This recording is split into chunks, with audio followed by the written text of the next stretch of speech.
दोस्तों, साहिब श्री गुरु गोबिंद सिंह जी के जीवन चरित्र, जीवन की लीलाएं अगर हम वर्णन करने लगे तो शायद ये जीवन भी कम पड़े। लेकिन समय अनुसार उनके जीवन के कुछ पहलुओं पर, उनके द्वारा दिए गए सिद्धांतों पर हम विचार कर रहे हैं, जान रहे हैं और अपना निरीक्षण कर रहे हैं कि हम उन सिद्धांतों पर कहाँ चूक कर रहे हैं, कहाँ हम सिद्धांतों के विपरीत जा रहे हैं, ताकि हम स्वयं का सुधार करके वापस उसी रास्ते पर आ जाएं जिस रास्ते पर हमें साहिब श्री गुरु गोबिंद सिंह जी ने चलना सिखाया। साहिब श्री गुरु गोबिंद सिंह जी ने अपने जीवन में ऐसी लीलाएं की और उन लीलाओं के माध्यम से ऐसी शिक्षा दी कि जिसको समझना हर एक के लिए बहुत ही आसान भी था, क्योंकि ग्रंथों का अध्ययन करके उन ग्रंथों का समझना एक आम इंसान की बुद्धि के बस की बात नहीं। पहले समय में ग्रंथ संस्कृत भाषा में, कठिन भाषाओं में लिखे जाते थे और एक आम इंसान उन्हें समझ नहीं पाता था। उन ग्रंथों में क्या लिखा है एक आम इंसान नहीं जान पाता था, और जो कोई धर्म के ठेकेदार बता देते थे, लोग उसे ही सत्य मान लेते थे। और इस तरह इस समय जब दशमेश पिताजी धरती पर आए तो सत्य का रूप बदल चुका था, जबकि 9 गुरुओं ने उस सत्य की स्थापना करने के लिए अपने जीवन लगा दिए। और उसी कड़ी में दशमेश पिताजी एक अनोखे रूप में मातलोक में आए, जिन्होंने युद्ध करके मुगल राज की जड़ें उखाड़ दी। दशमेश पिताजी के आज हम जीवन के कुछ अन्य पहलुओं पर विचार करेंगे। एक बार दशमेश पिताजी जब दीवान में सुशोभित थे तो संगत ने कहा कि गुरु जी के लिए एक सोने का सुंदर सिंहासन बनना चाहिए, और अपना विचार, अपना प्रेम गुरु जी के सामने प्रकट किया। तो गुरु जी ने संगत की भावना को देखते हुए एक अद्भुत कौतक किया, और गुरु जी ने एक आदेश पत्र जगन्नाथपुरी मंदिर के पंडितों को लिखा कि आप 100 तोले शुद्ध सोना गुरु कार्य के लिए भेंट करें, और सिखों को वो पत्र देकर भेजा। जब सिख जगन्नाथपुरी मंदिर पहुंचे और उन्होंने प्रधान जो पंडित था उसे वो आदेश पत्र दिया, तो पंडित पढ़कर बहुत हैरान हुआ कि दशमेश पिताजी ने जगन्नाथपुरी के भगवान से 100 तोले सोना मांगा है। ये कौन है गुरु गोबिंद सिंह जी, और हम तो इन्हें जानते नहीं हैं, और इन्हें ये भी नहीं इस बात का एहसास कि पत्थर की मूर्ति उन्हें सोना कैसे दे सकती है। सिख भी बहुत हैरान थे कि अब आगे क्या होगा। लेकिन वहां पत्र देने के बाद विश्राम करने के लिए रात को रुक गए। कुदरत ऐसी हुई कि जगन्नाथपुरी का जो राजा था, भगवान जगन्नाथ ने सपने में उस राजा को कहा कि गुरु गोबिंद सिंह जी के दरबार से सेवक आए हैं, वो आदेश लेकर आए हैं कि उन्हें 100 तोले शुद्ध सोना चाहिए, तो आप खजाने से 100 तोले शुद्ध सोना उनके सेवकों को दे दो। जब राजा सुबह उठा तो बहुत हैरान हुआ कि ये गुरु गोबिंद सिंह जी कौन है और इनके सेवक कहाँ पर हैं। जब सुबह खोजा गया तो पता चला कि हाँ, पत्र आया है और उसमें 100 तोले सोने की बात लिखी है। और जब सिखों को मिला तो फिर उन्होंने 100 तोले जो सोना था वो गुरु जी के नाम से सिखों को दे दिया। सिख भी बहुत हैरान थे कि गुरु जी की अद्भुत लीला है। कहाँ तो लग रहा था कि 100 तोले सोना कैसे मिलेगा, कौन देगा, किस लिए देगा, और इतनी आसानी से वो 100 तोले सोना मिल गया। वहीं गुजरात में एक दोले शाह फकीर था जो गुरु जी से बहुत प्रेम करता था। जब उसे पता चला कि गुरु जी ने 100 तोले शुद्ध सोना मांगा है, तो उसने भी 100 तोले शुद्ध सोना सिखों को भेंट कर दिया। और जिसने सुना अपनी श्रद्धा अनुसार, अपने सामर्थ्य अनुसार सोना भेंट करते गए, और इतना सोना इकट्ठा होकर के सिख जब गुरु जी के पास वापस आए तो सोने चांदी के अंबार लग गए। अब किसी को समझ नहीं आ रहा कि गुरु जी क्या कौतुक करने वाले हैं। और जब गुरु जी ने देखा कि अब सिख जो हैं ये ऐश ऐश आराम की जिंदगी जीना शुरू कर दिया है और धन के लालच में आ गए हैं और अपना नेम, अपना जाप, अपने जो शस्त्र विद्या का अभ्यास है उसे कम कर दिया है और आराम प्रस्थ जीवन जीना शुरू कर दिया है, तो गुरु जी ने सिखों का सुधार करने के लिए एक और अद्भुत कौतक किया। गुरु जी ने कहा कि ये सारा सोना चांदी रुपया इकट्ठा करके बैलगाड़ियों में भरकर हमारे पीछे पीछे आ जाओ। और जब जो सेवक थे, सिख थे, वो सारा सोना चांदी रुपया इकट्ठा करके रेशमी वस्त्र जो जो कीमती सामान था सब इकट्ठा करके गुरु जी के पीछे बैलगाड़ियां भरकर चल पड़े। जब गुरु जी दरिया सतलुज के पास पहुंचे तो गुरु जी ने सिखों को हुक्म दिया कि सतलुज की सतह में एक खड्डा खोदकर ये सारा धन वहां दबा दिया जाए। तो सिख बहुत हैरान हो रहे हैं कि इतना धन पहले गुरु जी ने इकट्ठा कराया और उस धन को बिना इस्तेमाल किए ऐसे ही नदी की भेंट कर रहे हैं। तो सिखों ने माता गुजरी जी को जाकर कहा, इससे अच्छा तो थोड़ा थोड़ा धन सिखों में बांट दें, कम से कम किसी के काम तो आएगा।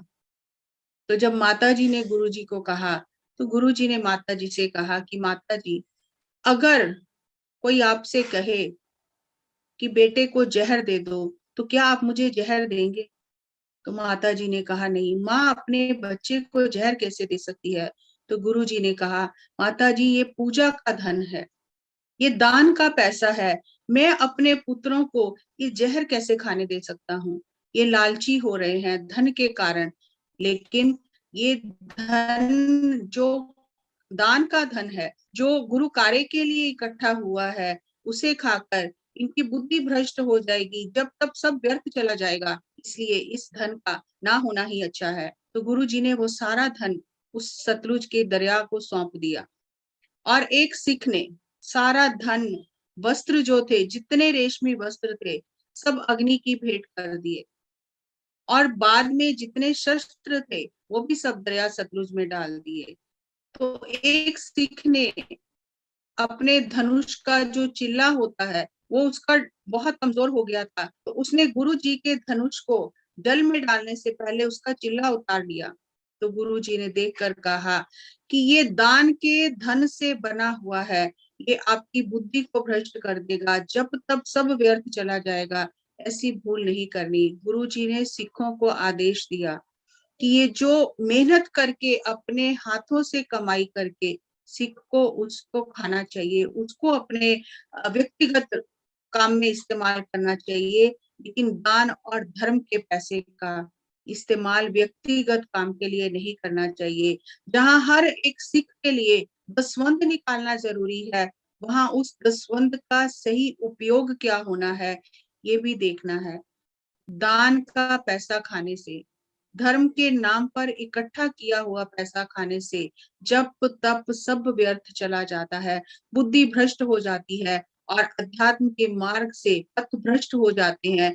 अगर हम बात करें तो यही बात श्री कृष्ण भगवान ने भी कही है कि योगी फिर योग भ्रष्ट हो जाता है, और जो योग भ्रष्ट हो जाता है फिर वो भटकता है। तो दशमेश पिताजी ने जो सिखों को दसवंध निकालने की आज्ञा दी थी, साथ ही ये भी बताया कि दसवंध का इस्तेमाल कैसे करना है, कहाँ करना है, और दान का पैसा कभी भी सिख को खाना नहीं चाहिए, अपने व्यक्तिगत काम में इस्तेमाल नहीं करना चाहिए। और सभी धर्मों में ये धन दान करने का, दशांश निकालने का सिद्धांत दिया गया है। अगर कोई सिख या कोई भी व्यक्ति, मानव, जो प्रकृति से हर वस्तु निशुल्क ले रहा है, हर चीज प्रकृति मनुष्य को निशुल्क दे रही है, हवा, पानी, साफ जल, प्रकृति, फल फूल, हर चीज मनुष्य को दे रही है, और अगर मनुष्य बदले में कुछ भी वापस नहीं करता तो ऐसा जो मनुष्य होता है वो अपने जीवन में बीमारियों को आमंत्रित करता है। आज हम अगर अपने चारों पास से चारों तरफ देखें, अपने ही जीवन को देखें, इतने मेडिकल फैसिलिटीज होने के बावजूद भी बीमारियां बढ़ती ही जा रही हैं, क्योंकि हमने सिद्धांतों को छोड़ दिया है। हम जो गुरु कार्य में धन लगाना चाहिए उसे उसे भी नहीं लगा रहे हैं, और जो गुरु का धन है, जो हमारा है ही नहीं 10वां हिस्सा, उसे जब हम अपने ऊपर खर्च कर रहे हैं, हम बीमारियों को निमंत्रण दे रहे हैं। तो जहां गुरु नानक देव जी से लेकर गुरु गोविंद सिंह जी तक दसवंध निकालने की सिखों को आज्ञा दी गई, साथ में ये भी कहा गया कि जो सिख धर्मशाल के लंगर के ऊपर, धर्मशाल के खाने के ऊपर निर्भर हो जाता है, हाथों की कमाई करना बंद कर देता है, तो ये धर्मशाल का जो खाना है एक प्रसाद के रूप में, सेवा के रूप में लेना अलग बात है, लेकिन उसे ही रोजी रोटी बना लेना, उससे 3 काम होते हैं। एक तो मति मारी जाती है, बुद्धि भ्रष्ट हो जाती है, हाथ पांव काम करना जवाब दे देते हैं, और अध्यात्म के मार्ग से वो मनुष्य, वो सेवक हट जाता है। तो गुरु जी ने जब ये कौतक किया, तो जो राजा, पहाड़ी राजा भीमचंद था, जब उसके वजीर ने उसे बताया कि इतना धन गुरुजी ने इकट्ठा किया है कि अगर सारी पहाड़ी राजे भी मिल जाए तो उतना धन इकट्ठा नहीं कर सकते, और सारा दरिया सतलुज में बहा दिया है, तो रातों रात राजा भीमचंद ने अपने गोताखोरों को भेजा कि जाओ, जाकर खजाना ढूंढ कर लाओ। और जब गुरु जी को इस बात का पता चला, तो गुरु जी ने मुस्कुराकर कहा कि वो खजाना तो खालसे पंथ के लिए अमानत रखा है सतलुज के पास, और हमारी आज्ञा के बिना वो सतलुज दरिया किसी को वो खजाना नहीं देगा। अगर भीमचंद को धन चाहिए तो हमसे मांग ले, लेकिन चोरी करके धन लेना ये अच्छी बात नहीं है। तो भीमचंद राजा बहुत शर्मिंदा हुआ। तो इस तरह गुरु जी ने एक दृष्टांत के माध्यम से सिखों को शुद्ध आचरण करने का, मेहनत करके मेहनत की कमाई खाने का, और साथ में सेवा करने का सिद्धांत दिया, ताकि अध्यात्म के मार्ग पर, अध्यात्म के साधना में कोई रुकावट ना आए। गुरु जी ने जहां 14 युद्ध किए, आज हम गुरु जी के उन्हीं युद्ध जो किए उसमें उनके विभिन्न रूप देखेंगे। भाई कन्हैया जी हुए हैं, एक तरफ युद्ध चल रहा है, दूसरी तरफ भाई कन्हैया जी दुश्मनों को भी पानी पिला रहे हैं, सिखों को भी पानी पिला रहे हैं।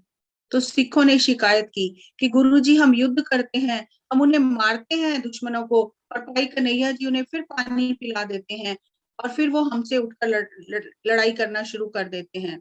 तो गुरु जी ने भाई कन्हैया जी को बुलाकर पूछा कि सिख आपकी शिकायत लेकर आए हैं, आप दुश्मनों को पानी पिलाते हो। तो भाई कन्हैया जी ने कहा, गुरु जी मैंने तो कहीं दुश्मनों को पानी नहीं पिलाया। तो सिख कहने लगे, देखो झूठ बोल रहे हैं, हर दिन दुश्मनों को पानी पिलाते हैं। तो भाई कन्हैया जी ने हाथ जोड़कर कहा, गुरु जी मुझे तो कोई दुश्मन दिखाई ही नहीं देता, मैं तो जब भी पानी डालता हूँ मैं आपके ही मुख में पानी डालता हूँ, मुझे तो दुश्मन कोई दिखाई ही नहीं देता। तो साहिब श्री गुरु गोविंद सिंह जी ने भाई कन्हैया जी को अपने गले लगा लिया, और उन्हें मरहम और पट्टी देकर कहा कि जहां दुश्मनों को पानी पिलाते हो उसके साथ ही साथ उनकी मरहम पट्टी भी कर दिया करो। ये दशमेश पिता के युद्ध नीति का एक किस्सा था। जो भी शत्रु युद्ध में घायल हो जाते थे, उनकी सेना उन्हें छोड़कर भाग जाती थी क्योंकि वो युद्ध हार जाते थे, तो दशमेश पिता उन सभी सैनिकों को अपने डेरे लेकर आते थे, उनका दवा दारू करते थे और उन्हें उपदेश देते थे, उनसे बात करते थे कि हमारा आपसे कोई वैर नहीं है, आप भी अपनी नौकरी के कारण युद्ध करने के लिए मजबूर हो, जब आप यहाँ से ठीक हो जाओगे तो आप जहां आपकी इच्छा हो वापस चले जाना, आपके ऊपर कोई जोर जबरदस्ती नहीं की जाएगी। ऐसी अद्भुत युद्ध नीति दशमेश पिता की थी। वहीं दूसरी ओर पहाड़ी राजे हर तरह से गुरु जी को बार बार युद्ध के लिए ललकारते थे। केसरी चंद नाम का एक पहाड़ी राजा था, उसने कहा कि गुरुजी के पास तो सेना भी बहुत कम है, अगर हम सारे इकट्ठे होकर एक एक योजना के तहत किले का दरवाजा तोड़ दें तो मैं जाकर गुरुजी का सिर उतार लूंगा। तो उन्होंने एक मदमस्त हाथी को बहुत ज्यादा शराब पिलाकर चारों तरफ लोहे के तवे बांधकर उस हाथी को तैयार किया कि ये हाथी जब किले का दरवाजा तोड़ेगा तो उसी समय हम अंदर जाकर गुरुजी को पकड़ लेंगे। जब गुरुजी तक ये बात पहुंची, जब जासूस ने आकर बताया कि गुरुजी अब ये योजना बनाई गई है, तो गुरुजी ने मुस्कुराकर कहा, कोई बात नहीं, हमारा हाथी है, वो हाथी के साथ मुकाबला करेगा। तो गुरुजी ने एक सिख की ओर इशारा किया, उसका नाम दुनीचंद था। गुरुजी ने कहा, ये दुनीचंद हाथी हाथी से मुकाबला करेगा। जब दुनीचंद को ये बात पता चली तो घबरा गया और जाकर सिखों के साथ सलाह करने लगा कि गुरुजी कह रहे हैं हाथी के साथ ये दुनीचंद मुकाबला करेगा, कहाँ हाथी और कहाँ मैं, तो हाथी के साथ मुकाबला कैसे हो सकता है। तो जो मुखी सिख थे उन्होंने समझाया कि दुनीचंद दिल छोटा मत कर, कर्ण करावन वाले गुरुजी आप ही हैं, तेरा तो केवल नाम ही होगा, सारा जो लीला है वो गुरुजी की होगी, तू घबरा मत, और जीत गुरुजी के माध्यम से, गुरुजी की कृपा से हमारी जीत होगी, तेरी जीत होगी। लेकिन वो बहुत घबराया। उसने अपने साथियों को कहा कि रात को ही यहाँ से भाग जाते हैं, और किले के अंदर से रस्सी लटकाकर साथियों के साथ वो रात को जब भागने लगा तो किले से गिर कर, क्योंकि उसका वजन बहुत ज्यादा था, तो रस्सी टूट गई और उसकी टांग भी टूट गई। तो उसके साथी उसे उठाकर उसके गांव ले गए। जब सुबह गुरुजी को इस बात का पता चला तो गुरुजी ने मुस्कुरा कर कहा कि हमारा शेर बचित्र सिंह इस हाथी का मुकाबला करेगा। उस समय भाई बचित्र सिंह जी ने गुरुजी के आगे शीश निवाते हुए कहा, गुरुजी, मेरे धन भाग्य जो आपने मुझे इस कार्य के लिए चुना।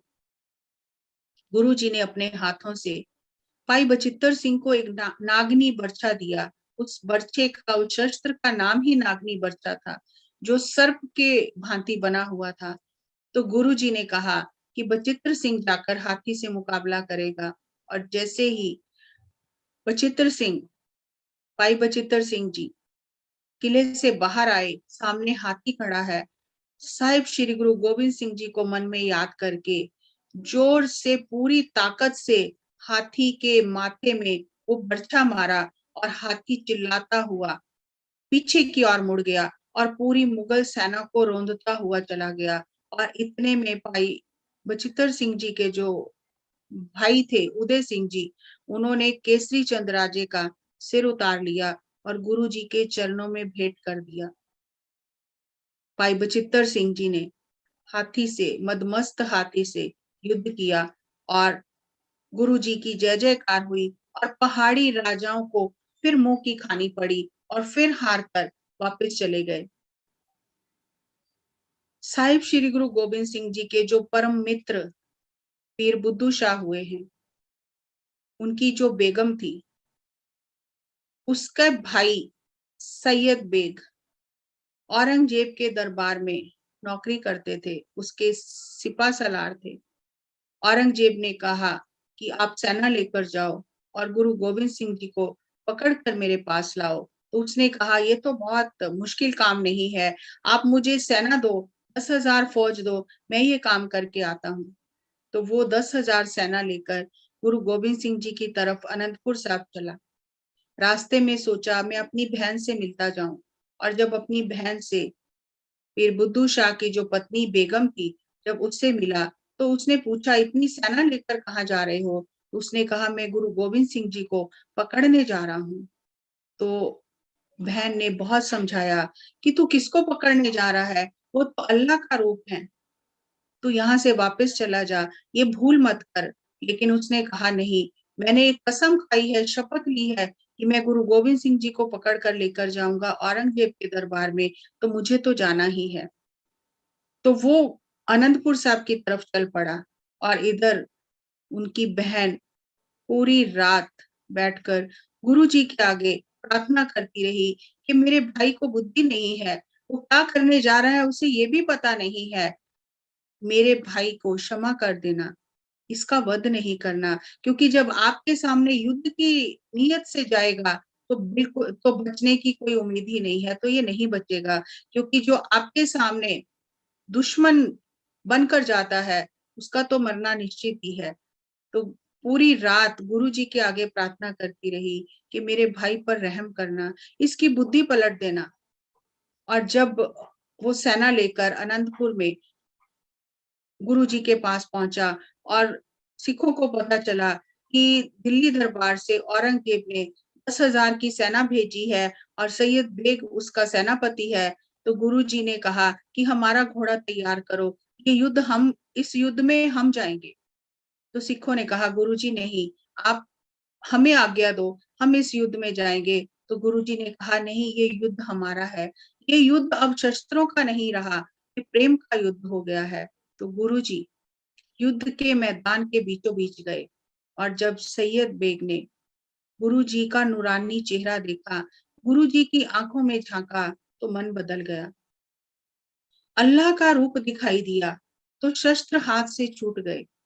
गुरुजी के रूप को देखकर घोड़े से उतरा और गुरुजी के चरणों पर अपना शीश रख दिया कि मैंने आज साक्षात अल्लाह का दर्शन किया है। सारी सेना हैरान हो गई कि ये क्या हो गया है। तो उसने गुरुजी से कहा, गुरुजी अगर अब आप चाहो तो मैं आपकी ओर से युद्ध करूंगा, मेरी सेना आपकी ओर से युद्ध करेगी। तो गुरुजी ने कहा अब इसकी जरूरत नहीं है। तो वहां से उसका मन बदल दिया।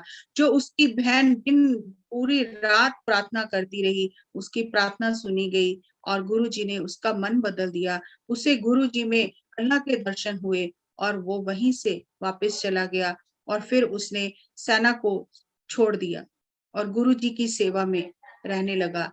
इस तरह के अद्भुत कौतक दशमेश पिता के हैं। जहां शस्त्र का वार करना है वहां शस्त्र से वार किया, जहां बुद्धि को पलटना है वहां बुद्धि को पलटा, जहां जैसा कोई भावना करके आया वैसा ही उसे दशमेश पिता ने उसके साथ वैसा ही व्यवहार किया।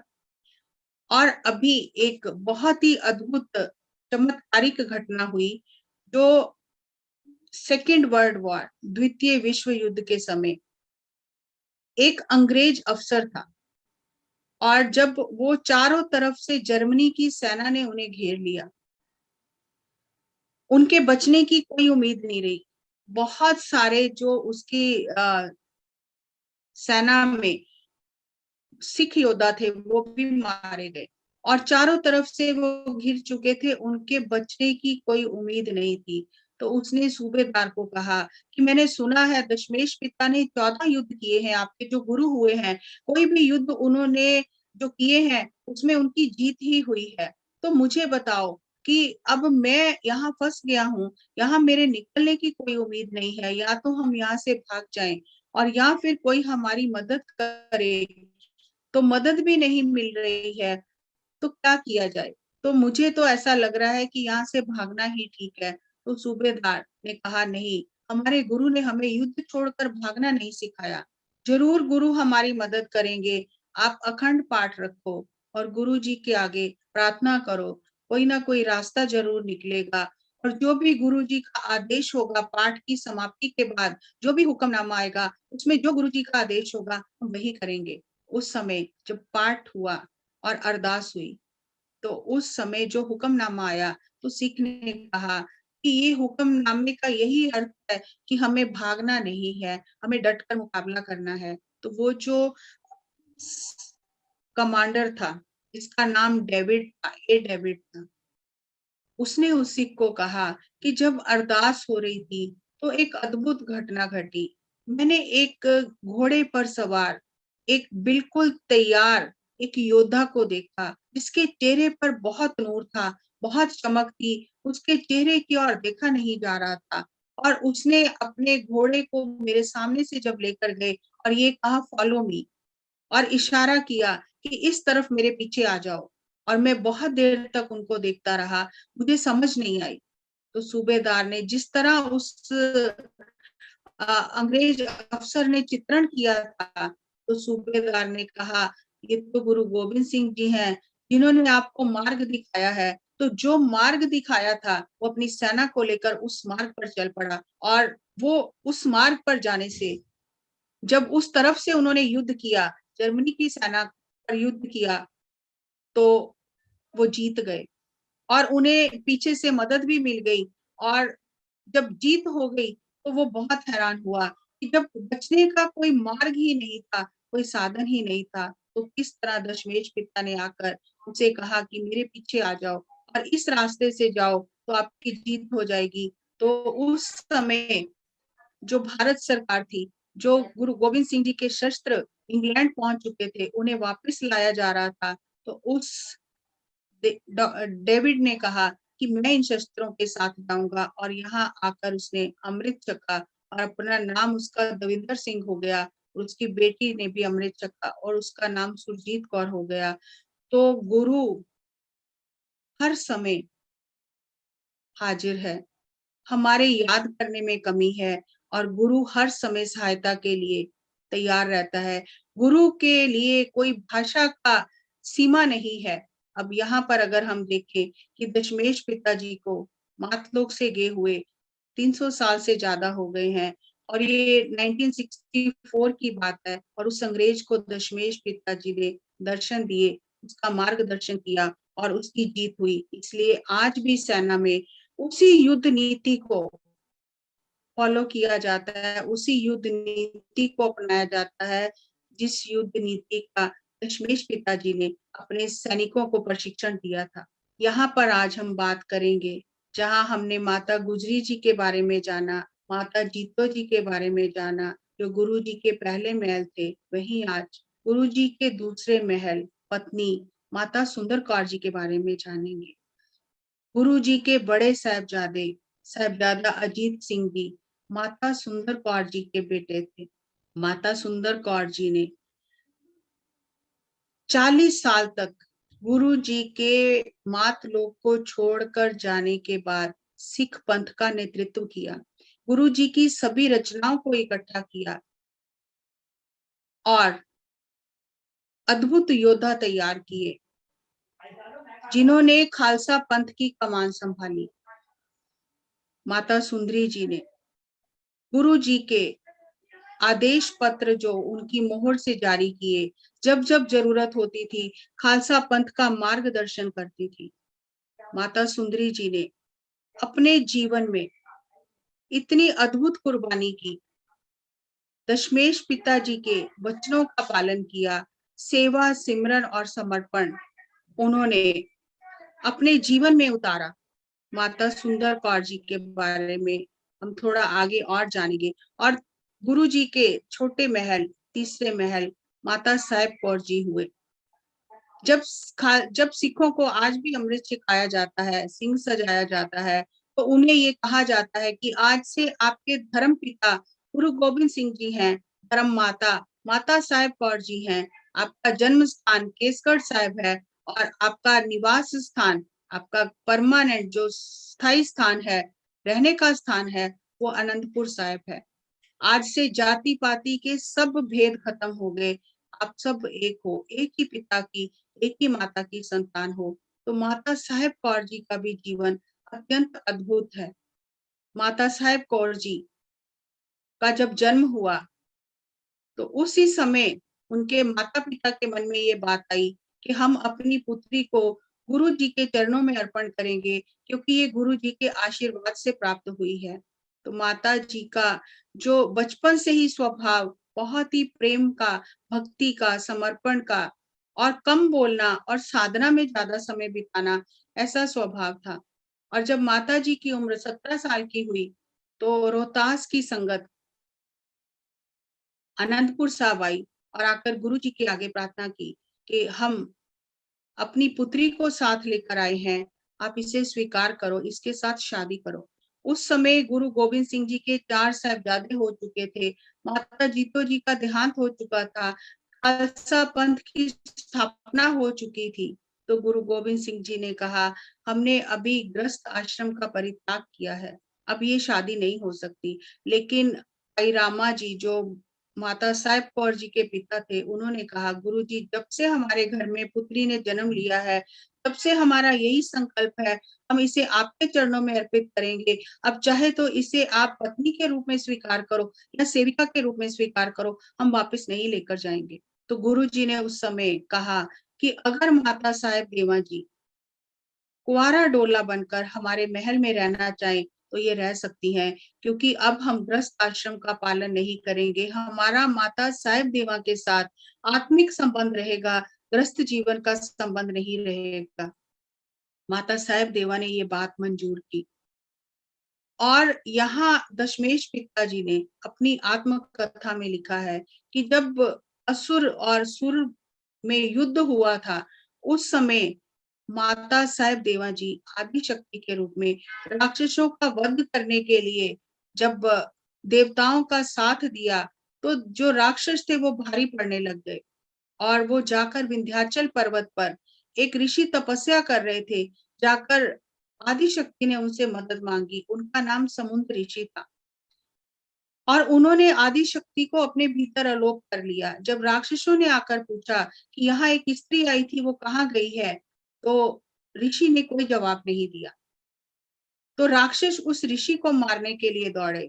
उस समुद्र ऋषि ने अपना आसन जो बिछाया हुआ था, जब उसको झाड़ा उठाकर, तो उसमें से एक शक्ति प्रकट हुई जिसका नाम दुष्ट दमन था। और वो दुष्ट दमन शक्ति जो प्रकट हुई थी और आदि शक्ति दोनों ने मिलकर राक्षसों का विनाश किया। और तब उस समय आदि शक्ति ने दुष्ट दमन जी की वीरता और सुंदरता देखकर उनसे ये वरदान मांगा कि मैं आपको पति के रूप में प्राप्त करूं। तो दुष्ट दमन जी ने कहा कि जब मात लोक में हम गुरु नानक की गद्दी के 10वें वारिस बनेंगे, उस समय आपकी ये इच्छा संपूर्ण होगी। तो उस समय का दिया हुआ वचन गुरु जी ने अपना पूरा किया और माता साहेब देवा के साथ में आत्मिक संबंध रखा। और माता साहेब देवा का जीवन समर्पण और प्रेम की अद्भुत मिसाल है कि एक नारी जब समर्पण और प्रेम की पराकाष्ठा को प्राप्त करती है, तो किस तरह वो धरती की भी ऊर्जा बदल सकती है। तो खालसा पंथ की माता, माता साहेब कौर जी को हम शत शत नमन करते हैं, जिन्होंने पूरा जीवन दशमेश पिता के चरणों में अर्पण कर दिया। और सबसे कम समय माता साहेब देवा जी को दशमेश पिताजी के साथ मिला, क्योंकि 1700 ईस्वी में उनकी शादी होती है और 1708 ईस्वी में दशमेश पिता सत्यलोक चले जाते हैं। इतने कम समय में भी माता साहेब देवा ने वो मिसाल कायम की और खालसा पंथ की माता होने का खिताब हासिल किया। पहाड़ी राजाओं ने औरंगजेब के साथ मिलकर दशमेश पिता को बार बार युद्ध के लिए मजबूर किया और फिर आखिर में आनंदपुर का किला छोड़ने के लिए कहा। औरंगजेब की तरफ से वजीर खां और पहाड़ी राजाओं की तरफ से जो वकील गया था, जो वजीर गया था, उन्होंने कस्में खाई, गीता की, गाय की, कुरान की कसम खाई कि आप तो फकीर हो, आप तो साधु हो और आप तो सबके रक्षक हो और हम इस समय बहुत ही संकट में फंस गए हैं। अगर आप किला खाली करके यहाँ नहीं जाओगे तो औरंगजेब हमें नहीं छोड़ेगा। तो हम अपने धर्म की सौगंध खाते हैं कि हम आपका कुछ भी नुकसान नहीं करेंगे। एक बार आप यहाँ से ये जगह छोड़कर चले जाओ, आप तो साधु हो, आप कहीं भी जाकर अपना स्थान बना सकते हो। आप एक बार इस किले को छोड़ दो ताकि हम औरंगजेब की नजरों में पूरे उतर जाएं। तो दशमेश पिताजी ने जब चारों तरफ से पहाड़ी राजाओं ने और मुगल सेना ने कई महीने तक आनंदपुर के किले को घेरे रखा, अंदर घास, दाना, पानी, अनाज सब जाना बंद कर दिया। अंदर धीरे धीरे अनाज, दाना, पानी सब खत्म होने लगा। तो सिख भी गुरुजी को कहने लगे कि गुरुजी हम यहाँ से चले जाते हैं। पहाड़ी राजे तो कह ही रहे हैं कि हम कोई नुकसान नहीं करेंगे, लेकिन गुरुजी ने कहा कि ये झूठ बोल रहे हैं, इनका भरोसा नहीं करना, क्योंकि ये हमें किले से बाहर निकाल कर हमारा पीछा करेंगे, हमें युद्ध के लिए ललकारेंगे। किले में हम सुरक्षित हैं, लेकिन जब हम किले से बाहर निकल जाएंगे तो हमारी सुरक्षा टूट जाएगी। तो सिखों ने कहा गुरुजी बार बार वो कस्में खा रहे हैं, तो एक बार भरोसा करना चाहिए। तो गुरुजी ने सिखों को ये सबक सिखाने के लिए कि देखो इस तरह धोखा किया जा रहा है, तो गुरुजी ने पहाड़ी राजाओं को कहा कि हम आज रात को किला छोड़ देंगे, आप बैलगाड़ियां भेजो ताकि हम अपना सामान बाहर भेज सकें।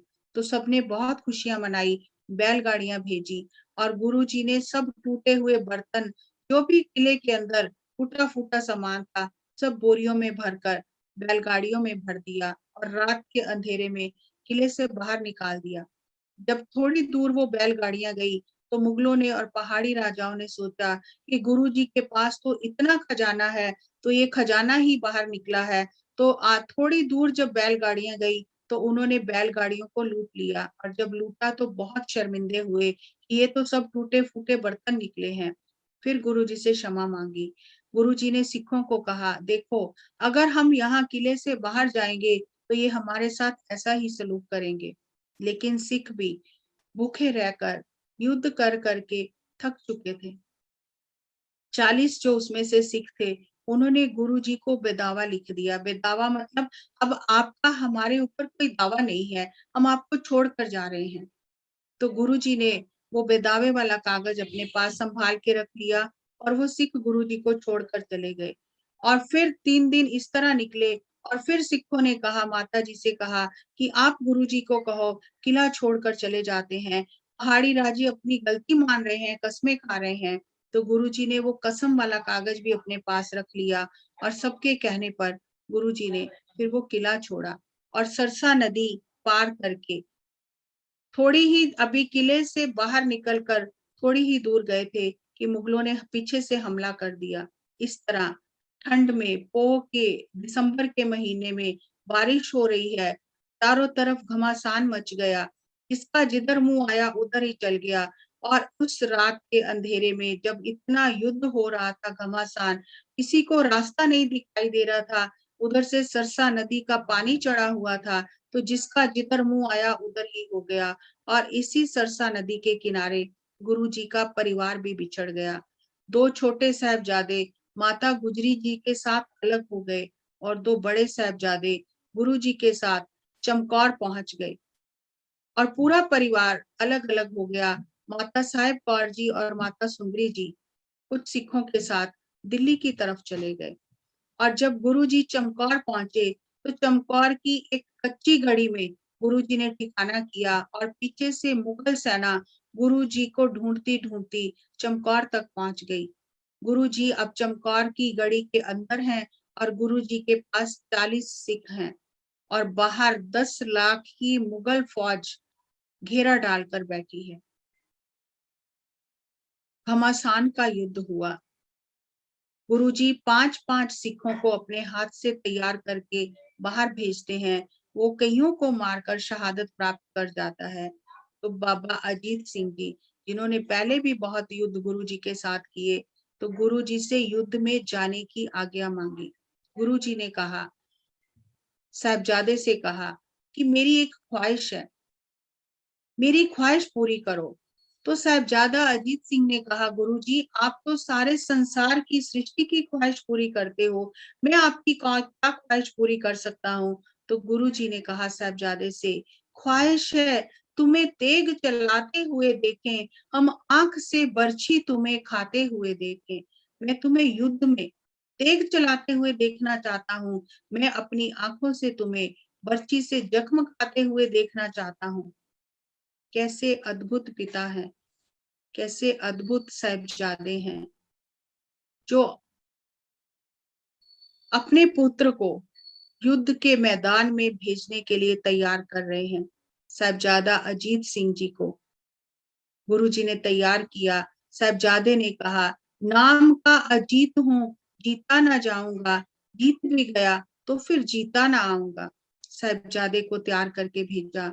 5 सिख साथ में भेजे और साहिबजादे का युद्ध देखने के लिए बाहर से बड़े बड़े जो सेनापति थे ऊंची जगह पर बैठ गए और इतना घमासान का युद्ध किया मुगल सेना के साथ और कईयों को मारकर अंत में साहिबजादा अजीत सिंह जी शहादत को प्राप्त हुए।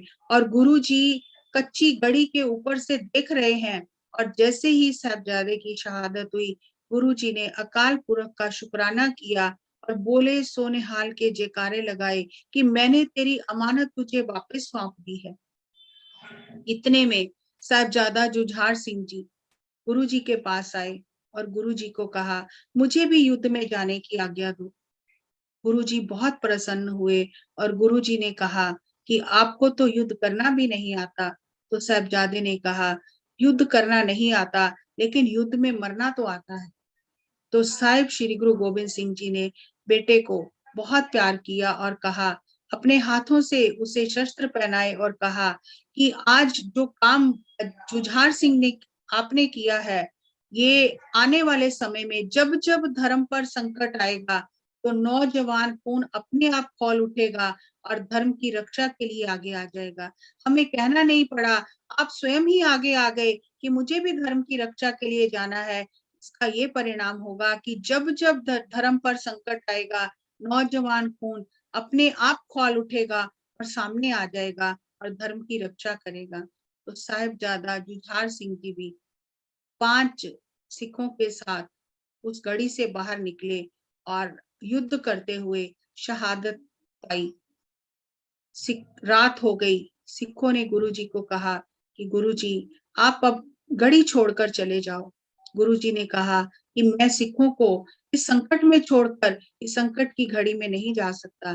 तब 5 सिखों ने गुरुजी से विनम्र प्रार्थना की कि गुरुजी, आप तो हमारे जैसे करोड़ों सिख बना सकते हो, लेकिन हम करोड़ों होकर भी एक गुरु गोविंद सिंह नहीं बना सकते। आप यहाँ से चले जाओ। तो उस समय दशमेश पिताजी उस गढ़ी से बाहर निकले और गुरुजी ने कहा कि हम चुपचाप नहीं जाएंगे, हम ताली बजाकर जाएंगे, हम बताकर जाएंगे कि हम जा रहे हैं। और 3 सिख, भाई मान सिंह जी, भाई दया सिंह जी, भाई धर्म सिंह जी, गुरुजी ने उन्हें कहा कि इस तारे की सीध में आप हमारे साथ पीछे पीछे आ जाना, अगर बिछड़ गए तो तारे की सीध में आ जाना, हम मिल जाएंगे। तो गुरुजी जब गढ़ी से बाहर निकले, रास्ते में साहिबजादा अजीत सिंह जी का शरीर पड़ा है, जुझार सिंह का शरीर पड़ा है। भाई दया सिंह जी ने अपने कमर से कमर कस्सा उतारकर साहिबजादे के ऊपर देना चाहा, तो गुरु जी ने पीछे मुड़कर देखा और भाई दया सिंह जी को कहा, ये क्या कर रहे हो? भाई दया सिंह जी ने कहा, साहिबजादे के शरीर पर ये कमर कस्सा डाल रहा हूँ, ढक रहा हूँ। तो दशमेश पिताजी ने कहा, ये काम नहीं करना। ये जंग में जितने सिख शहीद हुए हैं, ये सारे मेरे पुत्र हैं। अगर सबके लिए कपड़े हैं, तब मेरे साहिबजादे पर कपड़ा डालना, क्योंकि अजीत सिंह में और इन सिखों में कोई फर्क नहीं है। ये सारे ही मेरे जिगर के टुकड़े हैं, जिन्होंने धर्म के नाम पर अपनी जान कुर्बान की है। ऐसे अद्भुत चरित्र दशमेश पिता के, जितना वर्णन करें उतना कम है। हमारे अंदर भी वो जज्बा जागे, हमारी भी आत्मा इतनी सशक्त हो जाए, हम भी जीवन और मृत्यु के इस खेल को समझ जाएं कि आत्मा की मृत्यु तो है ही नहीं। अगर हम देखें तो बार बार पत्री जी हमें यही समझा रहे हैं कि आत्मा की कोई मृत्यु नहीं है। शरीर तो आता है जाता है, ये एक नाटक में हम भाग ले रहे हैं। और वही बात यहाँ दशमेश पिताजी ने कही कि ये विचित्र नाटक है। इस नाटक में हम अपनी अपनी भूमिका निभा रहे हैं और अपनी भूमिका निभाकर यहाँ से चले जाएंगे। दशमेश पिताजी वहां से चले गए और माछीवाड़े के जंगल में नंगे पांव पहुंच गए। एक बार मन की आंखों से देखें, वो दशमेश पिता जो सिंहासन पर विराजमान होते हैं, आसपास सेवादार होते हैं, रेशमी वस्त्र होते हैं, रेशमी बिस्तर पर विश्राम करते हैं, और आज नंगे पैर इतनी ठंड में कांटे चुभे हुए हैं। कोई वस्त्र नहीं है ऊपर लेने के लिए, नीचे कोई वस्त्र नहीं है बिछाने के लिए, कोई साथी भी साथ नहीं है। अकेले जंगलों में चलते हुए, माछीवाड़े के जंगल में जहां ठंडी हवाएं चल रही हैं, वहां रात को एक पत्थर लेकर अपने सिर के नीचे विश्राम कर रहे हैं। और फिर भी कह रहे हैं कि उस परम पिता जो मेरा मित्र है, मित्र प्यारे नू हाल मुरीदा दा कहना, मेरे इस मुरीद का हाल मेरे उस मित्र को बताना कि तेरे बिना अगर रजाइयां भी मिल जाएं, महल भी मिल जाएं, तो उनमें रहना नागों के साथ रहने के समान है। जिस हाल में तू रखे, मैं उस हाल में राजी हूँ। तो यहाँ भाई दया सिंह जी, भाई मान सिंह जी और भाई धर्म सिंह जी सुबह आकर जब मिलते हैं, तो भाई दया सिंह जी देखकर बहुत ही अचंभित हो जाते हैं और स्वाभाविक ही दशमेश पिता से पूछते हैं कि गुरु जी, क्या आपके मन में बिल्कुल भी नहीं आया? आपके पुत्र शहीद हो गए, बाकी परिवार का पता नहीं है, इतने सिंह शहीद हो गए, आपके आनंद में कोई कमी नहीं आई है। जिस तरह आनंदपुर के सिंहासन पर आप विराजमान होते थे, आज भी आपके चेहरे पर वही आनंद है। तो गुरु जी ने कहा, जिस वजह से वो सारे आनंद थे, वो आनंदपुर जो अंदर का आनंद है, वो आज भी वैसे का वैसा ही है। उस ईश्वर ने, उस परम पिता परमात्मा ने सब सुख दिए, पुत्र दिए, सब कुछ दिया, और उसकी इच्छा थी, उसने वापस ले लिए। जब उसने दिए मैं तब भी आनंद में था, जब उसने लिए मैं तब भी आनंद में हूँ, कुछ कम नहीं हुआ। ऐसे अद्भुत दशमेश पिता के चरणों में हम शत शत नमन करते हैं। उनकी शिक्षाएं, उनके सिद्धांत हमारे भी जीवन में उतर जाए और हमारा भी जीवन धन्य हो जाए। दशमेश पिता ने सब कुछ दुख अपने परिवार के साथ सहन किए ताकि धरती पर स्वर्ग की स्थापना हो, सब सुख शांति से रहें। आज हम जो सुख भोग रहे हैं वो उसी का नतीजा है। हम सुख भोगते हुए उस परमात्मा को ना भूलें, ये तो हम कर सकते हैं। उस ईश्वर को याद रखें। हम अकिर्त घर ना बने, कृतज्ञता भाव में रहे कि हमें क्या सिखाया गया है और हम क्या कर रहे हैं। एक बार इस पर विचार करें, आंखें बंद करके आती जाती सांसों के साथ एक हो जाएं। आज हमारे साथ पत्री जी के साथ जो वायलिन बजाते हैं विद्वान गणेश जी जुड़े हुए हैं, उनके अद्भुत संगीत के साथ हम ध्यान करेंगे। दशमेश पिता के बताए हुए सिद्धांतों पर चलेंगे, अपने मन की आंख से दशमेश पिता के दर्शन करेंगे। आती हुई सांस, जाती हुई सांस, दशमेश पिता के। हमें इस बात पर गर्व होना चाहिए कि हम ऐसे माता पिता की संतान हैं जिन्होंने हमें धर्म का मार्ग दिखाया है, जिन्होंने हमें साधना का, समर्पण का, सेवा का मार्ग दिखाया है।